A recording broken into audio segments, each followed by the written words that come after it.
Hey guys, what's up? So lately I've been really interested in something, and that is how most people who are taking testosterone look at least 10 years older.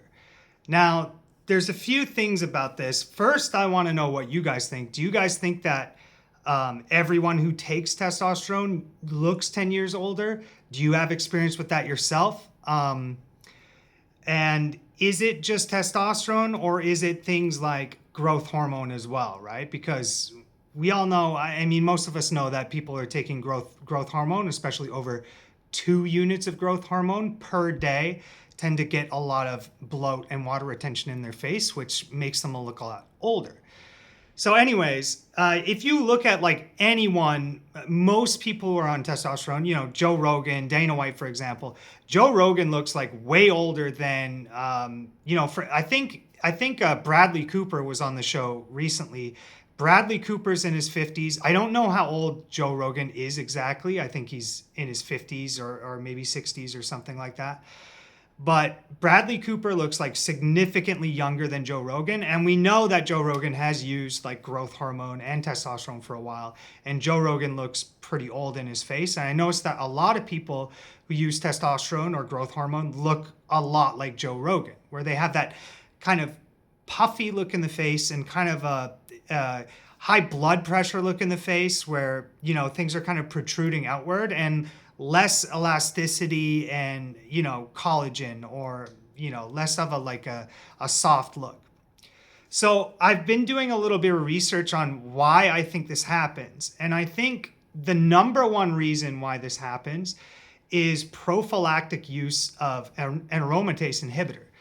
Because if you crush your estrogen too low without monitoring your estrogen with blood work, estrogen is like extremely protective for the skin. It helps produce more collagen and elastin. It helps hydrate the skin and it helps keep it thicker. So when your estrogen's really low, your skin's gonna look really thin and looser and drier and leathery and more shitty.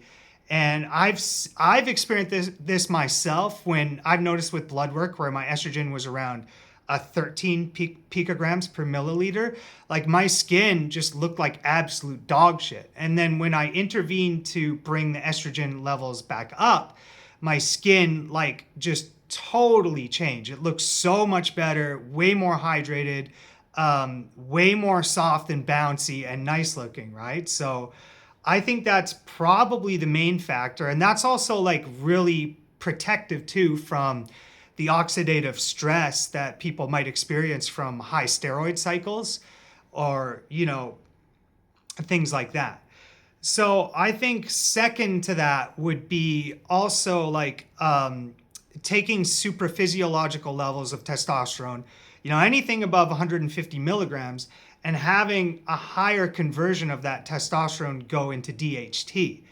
And I've seen, some research and some examples that DHT specifically, more so than testosterone, can have like a detrimental effect on the extracellular matrix.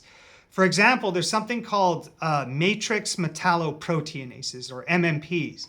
And MMPs are overexpressed, for example, like when we have UV photo damage. So like we all know through science that like the number one cause of looking old is UV photo damage.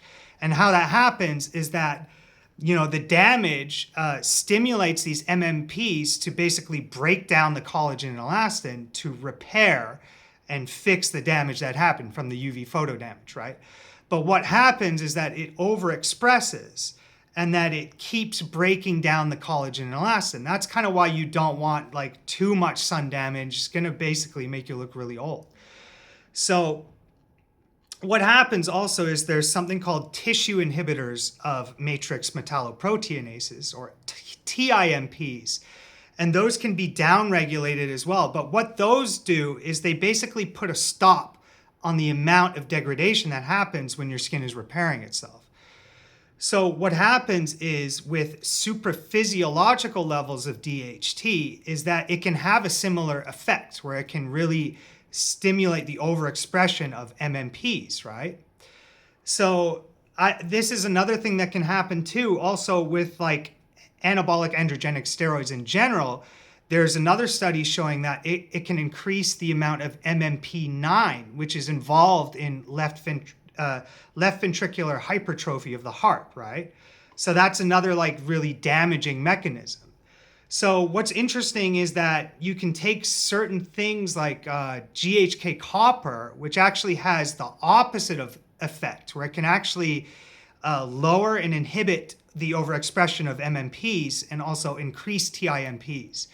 And so like all of the aging effects of steroids, it can kind of counteract that. And there's a few other things too, like astaxanthin would have a really similar effect.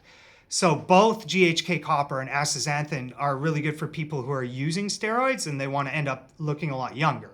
It's really interesting. So I think that's kind of like an interesting reason to look at and to do more research in, and like, you know, maybe like if somebody wants to take steroids but still wants to look young, to either like keep their doses really low or like, you know, maybe take finasteride or dutasteride, even though like, I don't know, those things kind of scare me a little bit. But there's also another thing you can do, which is take borage oil or high GLA borage oil, which can actually help reduce the effects of DHT in the skin. So not so much like systemically or serum levels of DHT, but it can help reduce its activity in the skin and the scalp. So taking borage oil might be able to help with that.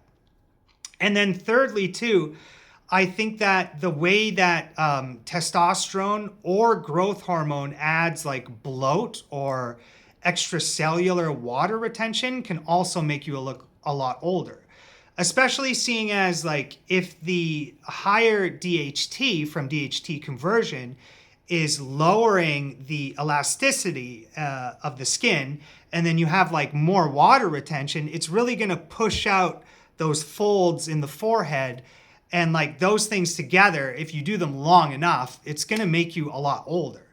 So one, maybe using a growth hormone secretagogue like ipamorelin that does not increase bloat or water retention in the face. Some people might not like it as much as growth hormone, but I think it's pretty good, to be honest. Or, using like subcutaneous administrations, like daily subcutaneous administrations to lower the amount of estrogen load that you would get. Like too much estrogen and you're going to get too much water retention. Just the right amount of estrogen, you're going to get skin protection, but too much estrogen and too much water retention, right? Which we don't want. So we kind of want everything to be perfectly balanced. So that's kind of like what I've been thinking about so far with like the appearance of aging and steroids, because like, yeah, I'd love to like blast high doses of gear and stuff like that.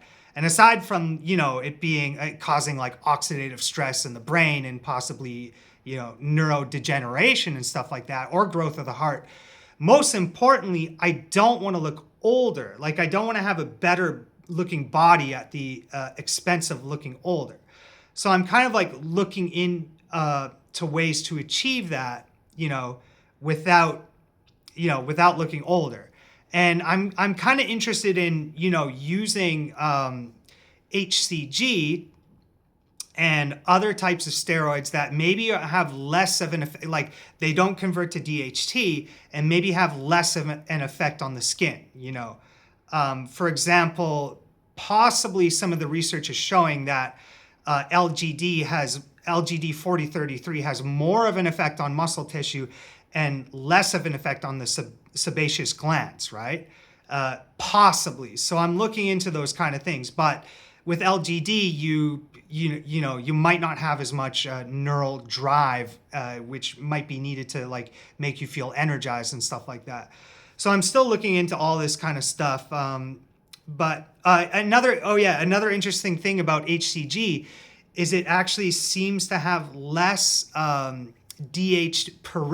DHT conversion compared to exogenous testosterone. So it might be a better option, maybe. I'm still kind of looking into all this. But yeah, I'd like to know what you guys think. And I haven't been on here for a while and I'm interested in all this kind of stuff. So you can also check out my Instagram account right now. It's called Collagen Cody. I'll put the link down below. And just I'm just trying to get all this stuff kind of going again. And just let me know if you guys want me to like research or look into things, or if you guys have any questions or anything like that. All right.